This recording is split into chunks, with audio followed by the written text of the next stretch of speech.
Right, so we're going to be talking today about. So, part of today's particular video is about Malik Yoba and his love for Transformers. Remember the old TV show with Transformers, robots in disguise? Well, he's loving the human humans in disguise. So that's why I call them Transformers. Let's get into it. So we have Malik Yoba coming out as a lover of human Transformers. It means you have humans that are in disguise.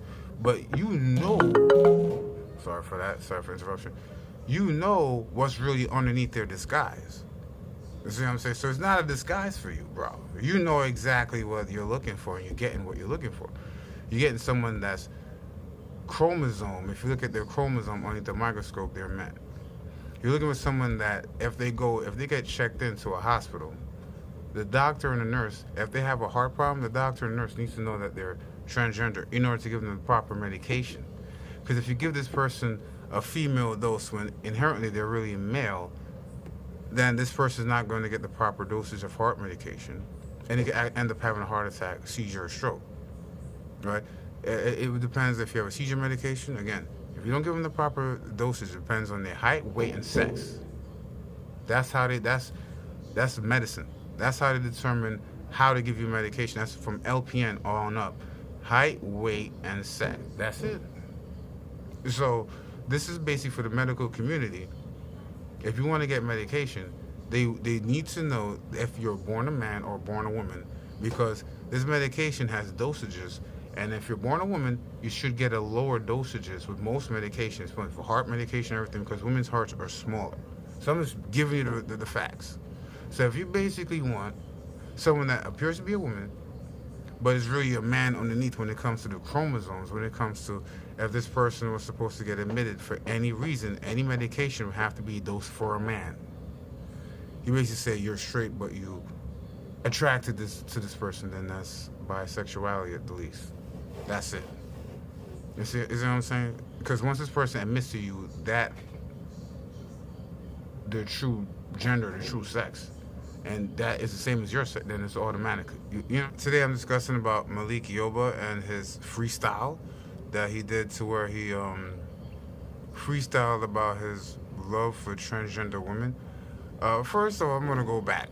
Malik Yoba came out as a lover of transgender people when this person named Maurice in Philadelphia, basically a young 20-year-old man, came out to his friends on social media and around the block that he loved transgender. And this was a major thing that Malik Yoba had to speak about, saying that young teen was bullied and stuff like that. I want to address that first. First off, if you're a guy, you go out there saying that you have 11 kids and you don't support none of them, society views that as something negative. And if you go telling people that, people will call you on it to say, well, you know, you have 11 kids and you don't take care of them, that's something negative. And if you put it out there like that, then you might lose some friends over it. Some of your family members might not get along with you, or they might call you out on it to say, well, you have all these kids and not taking care of them. And if you're a woman, then you basically say, oh, well, you can have sex with as many men as you want. Okay, fine, you can.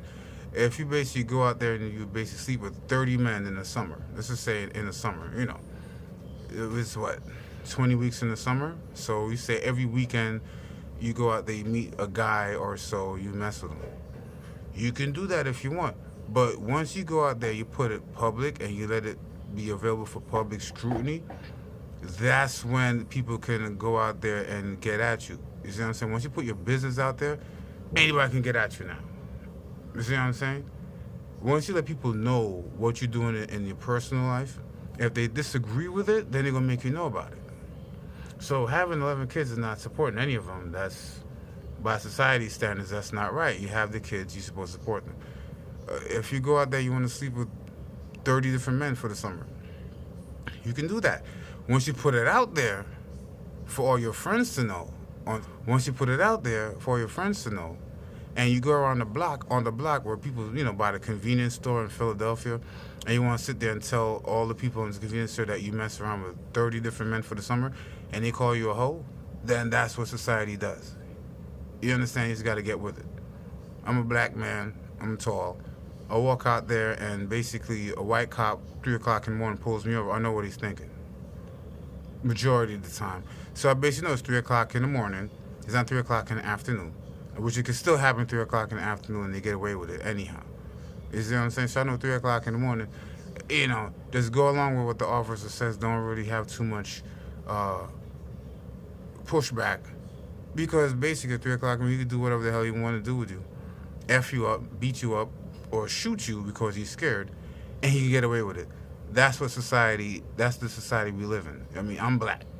I know that's the society that we live in. So we can't sit here and play the funk. We can't sit here and pretend that's not how society is. So that if you know that this is a police officer, 3 o'clock in the morning, you know you can't be arguing back and forth with this police officer 3 o'clock in the morning because there ain't nobody around. It's your word against his. That's just basically how the things work.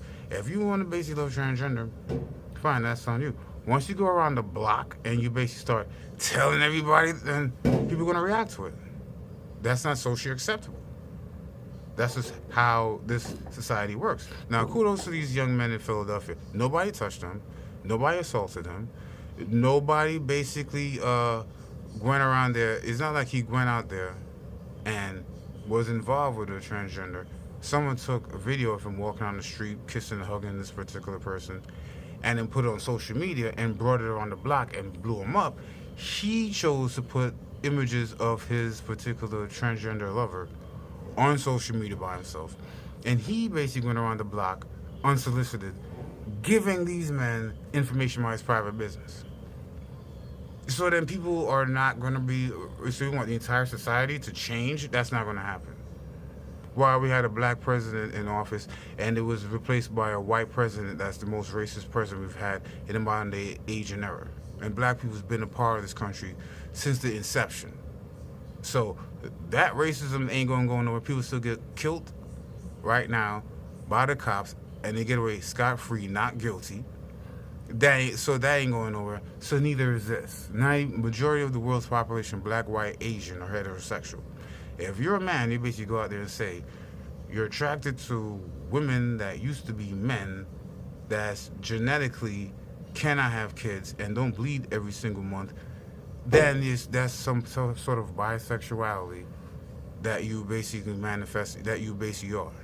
That's some sort of bisexuality. It's not heterosexuality. So for you to go out there and say you're heterosexual, but you're attracted to women that used to be men, genetically they don't bleed, they don't have kids.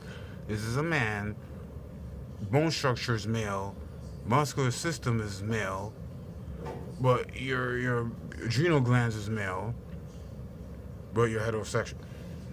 That's not the definition of heterosexual. 2 + 2 = 4. You're saying 2 + 2 equals another number, which doesn't compute. So now he comes out of the closet and basically saying that, oh, he's attracted to transgender, I don't know, transgender people. Does a freestyle. I rebuke every single word that this man says in this freestyle in the name of Jesus. The end of the story. That's just my personal view. Now, society's view, okay, fine. He can go out there admitting that he loves transgender people. But guess what? If you want to get any type of jobs outside of power, you're going to limit your particular ability to work in the future. Because at the end of the day, we're black people. That's not a part of the black experience. It's not a part of the black culture. We're descended from Africa. So there's certain things that being black is more than the hair texture, more than the skin color, and more than the lips. So you can't blackface this. This is culture. You see what I'm saying? So this is something that you cannot blackface. You cannot put it on a Kardashian and it's going to be popping. You understand what I'm saying? This is just culture, and some of it's from slavery, some of it's religion, and some of it's from Africa. It's all mixed together. So, bro, you're fighting a losing battle. That's the only thing I gotta say, okay? So then now, you come forth with this. What do you have to, I mean, you come out of the closet, fine, and you're supporting a transgender, that's your particular belief. You're free to do this. Now they're saying that he used to mess around with transgender underage prostitute. You know, there's a certain flavor here. The rich billionaire that basically killed himself, allegedly, in a Brooklyn prison. He was underage minors. You have all these different people that are famous, sexual predators. You know, all these different people that had all this money but still find the need to have sex with young girls. When these people get rich, very famous, holywierd, they have access to all different types of coke, all different types of drugs, and all different types of prostitutes, male, female, and transgender, and all the rest of that stuff. They basically have a limit. They can call up anybody and get anything that they want. They can get any drug that they want at any time of day. They get any type of prostitute they want, any type of little boy or little girl that they want. When you're connected inside that circle, inside holywierd, and that's exactly what this person is. He's in holywierd. He goes out there saying all the rest of this stuff, but then underage prostitutes. R. Kelly, again, he was doing this thing holywierd. He got away with it for a long time. We have all these different people that have been, Kevin Spacey, again, okay, I didn't know he was allegedly trying to touch an 18-year-old boy. We already have Woody Allen, that's been a long-standing grand master of holywierd, marrying his own adoptive daughter. We have all this different stuff. Trump saying that if it wasn't for his daughter, he'll really try to get with his own daughter. Like, this is when she was a grown woman. It's not like she's 12 or 13. He's just trying to give her a little confidence. She's 30-something. Holywierd. You see what I'm saying? So, when these people come out, there's a whole bunch of different agendas. Sometimes it's naturally coming out fine. But for you to basically come out there and say, you're a man, you're straight, but you're attracted to transgender, false, you're not straight. Definition of straight, that's not the definition of straight. It's like me saying I'm Asian. False. I'm obviously not Asian. So this guy is part of holywierd, and they're trying to normalize something that's hard to explain. They're trying to normalize something that's even hard to explain or diagram. That's my thoughts.